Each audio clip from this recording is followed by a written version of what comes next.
시청자 여러분 안녕하십니까? BOA 뉴스투데이 시작합니다. 미국 국무부가 경색된 한국과 일본 관계에 대해 동맹을 다시 강조했습니다. 특히 북한의 도전에 앞서 미한일 3국 간 긴밀한 협력은 필수라고 밝혔는데요. 이 전문가들은 미국이 나서기보다 한일 양국이 스스로 갈등을 풀기를 촉구했습니다. 첫 소식 박승혁 기자가 취재했습니다. 미국 국무부는 한국과 일본 모두에 대한 동맹이자 친구로서 미국은 양국 간 혹은 3국 간 강력하고 친밀한 관계를 확실히 하는 것이 중요하다고 밝혔습니다.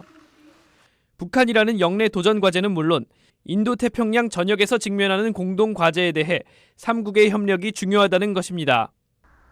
국무부 대변인실 관계자는 8일 일본 정부가 한국에 수출 규제 조치를 가하고 한국이 대응 방침을 밝히면서 악화되고 있는 양국 관계에 대한 VOA의 논평 요청에 이같이 답했습니다.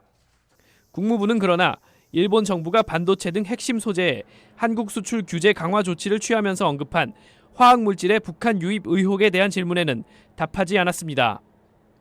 앞서 국무부 관계자는 미국이 공개적으로나 또는 이면에서 항상 세 나라의 상호관계와 3자 관계 강화 방안을 추구하고 있다고 밝힌 바 있습니다. 미국의 전문가들도 북핵 문제 해결에서 3국이 공조하지 않으면 효력이 떨어질 것이라고 지적했습니다. I think it reduces our ability to work toward establishing a regime whereby North Korea would begin to give up its nuclear weapons. 다만 갈등을 풀기 위해 미국이 중재자로 나서야 하느냐는 질문에는 미국의 역량이 제한적일 것이란 관측이 나왔습니다. 한국과 일본 사이 갈등의 역사가 오래된 만큼 당사국 간의 화해가 더 중요하다는 것입니다. Historically, we've done a lot of that. I just don't think the Trump administration is well positioned to do that. I think it's a long-term problem right now. 전문가들은 특히 한국의 대북 접근법에 대한 일본의 우려가 크다면서 한일 양국이 더 긴밀히 소통해야 한다고 지적했습니다. VOA 뉴스 박승혁입니다. 미북 비핵화 협상 재개를 앞두고 있는 가운데 유엔 안보리 대북제재위원회 산하 전문가 패널 전문가는 이 사이버 해킹을 통한 북한의 돈벌이를 지적했습니다. 이 제재 전문가들은 비핵화까지 제재 해제는 없다는 미국 법과 의회 내 강경한 대북 기류를 상기시켰습니다. 김칸희 기자가 보도합니다. 워싱턴의 미 평화연구소 USIP에서 1차 미북 정상회담 이후 북한 제재 국면이라는 주제의 토론회가 열렸습니다. 토론회에 참석한 유엔 안보리 대북제재위 전문가 패널의 금융제재 전문가는 북한이 사이버 공간에서의 해킹을 통해 돈을 벌고 있다고 지적했습니다. 최근 북한의 사이버 활동에 대한 조사 결과 북한에 숙련된 에이전트들이 많은 금융기관들과 가상화폐 거래소에 대한 해킹을 감행하고 있다는 것입니다.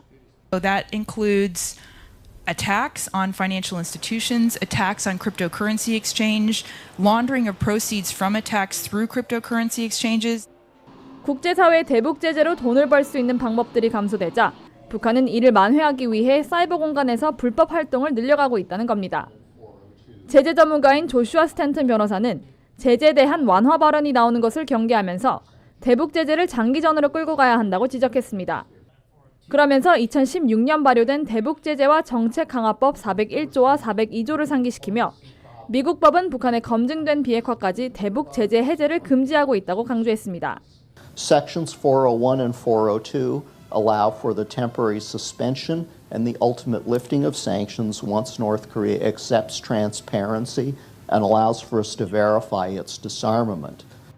대북 금융제재 강화 내용이 포함된 국방수권 법안의 최근 상원 통과 등 의회에서 커지고 있는 대북 강경 기류도 지적됐습니다.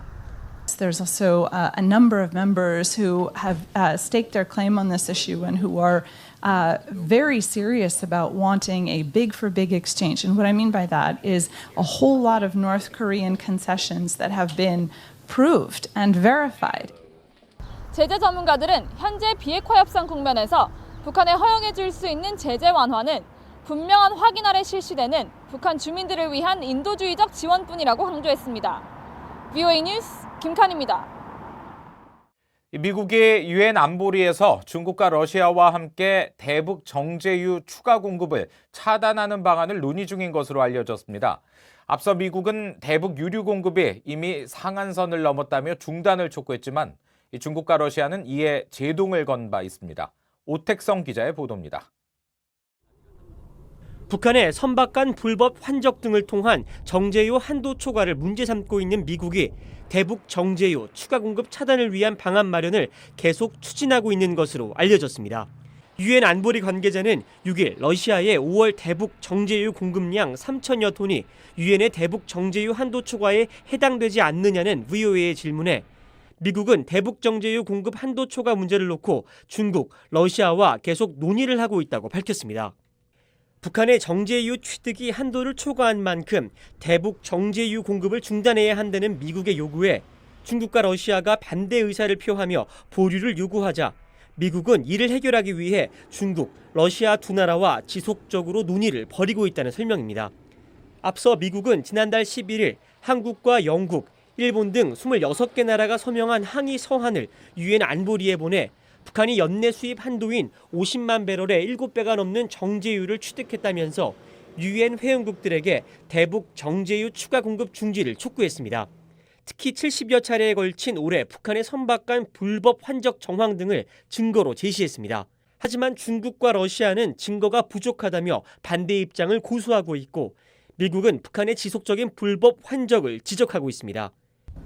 It's a bit of a needle in a haystack. It's a large body of water, and those ships will adapt their techniques as we interdict.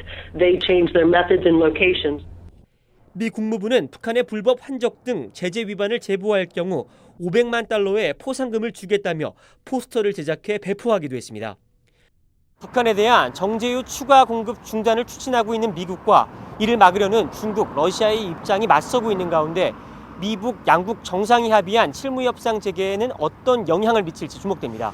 VOA 뉴스 오택성입니다. 미국 국무부가 외교 정책에서 인권의 역할을 재검토하기 위해 자문기구인 양도할 수 없는 권리에 관한 위원회를 출범합니다. 마이크 폼페오 국무장관은 8일 인권 보호에 대한 미국의 약속은 2차 세계대전 이후 국제관계에서 도덕적 지평을 새롭게 하는 중요한 역할을 해왔다면서 인권에 대한 포괄적이고 근본적인 검토를 위해 위원회를 구성한다고 밝혔습니다. 위원회는 바티칸 주재 미 대사를 지냈던 메리 앤 글랜든 하버드대 법대 교수가 이끌고 인권 전문가와 철학자, 활동가 등 초당적인 인사들로 구성되며 폼페오 국무장관에게 국제 인권 문제와 관련한 조언과 제안을 하는 역할을 합니다. 위원장인 글랜든 교수는 이날 회견에서 기본적인 인권 문제가 인권 유린자들에 의해 왜곡되고 무시되는 시기에 국무부가 인권을 우선순위에 둔 것을 감사한다고 밝혔지만 위원회가 다룰 구체적인 인권 현안에 대해서는 언급하지 않았습니다. 스티븐 비건 미 국무부 대북정책 특별대표가 8일부터 11일까지 벨기에 브뤼셀과 독일을 차례로 방문합니다. 국무부는 비건 대표가 이 기간 유럽 당국자들과 만나 최종적이고 완전히 검증된 북한의 비핵화의 진전 방안에 대해서 논의한다고 밝혔습니다. 특히 9일에는 브뤼셀에 있는 북대서양조약기구 나토 본부에서 나토 관계자와 한국, 일본, 호주 등의 대표들이 참석한 가운데 지난달 말 판문점 미북 정상회동 결과를 설명하고 나토 회원국의 협조를 당부할 것으로 알려졌습니다. 이라크가 북한 관련 불법 해상 환적에 관여한 선박 3척을 제재 대상에 추가하고 입항을 금지한 것으로 알려졌습니다. 유엔 안보리 대북제재위원회가 최근 공개한 제재 이행 보고서에 따르면 이라크는 유엔 안보리 제재 대상 선박인 샹유 안바오호와 뉴 리전트호, 금운산 3호 등 선박 3척을 새로운 제재 대상으로 지정했습니다.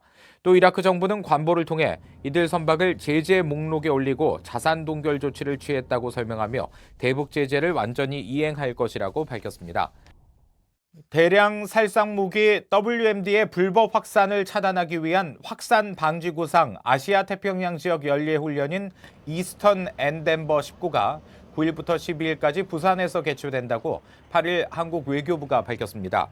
미국과 뉴질랜드, 싱가포르, 호주, 일본, 한국 등이 순차적으로 개최하는 이 훈련은 학술회의와 함께 대량 살상무기 확산 관련 가상 시나리오를 놓고 국가 간 협력 방안을 논의하는 도상 연습 중심으로 이뤄집니다.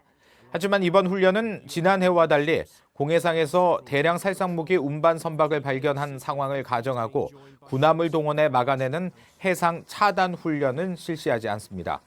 일본이 지난해 7월 말 주관한 확산 방지 구상 연례훈련에서는 지바현 남쪽 해상에서 해상 차단 훈련이 이루어졌으며 북한의 대외 선전용 매체는 이를 문제 삼으며 비판한 바 있습니다.